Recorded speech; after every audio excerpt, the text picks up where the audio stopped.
number हे केलं update केलं बरोबर त्याच्यावर पण कुठचे पाठवत नाही असे कुठले गेले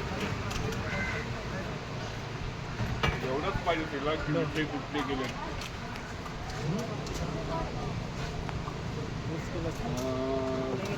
हा गेला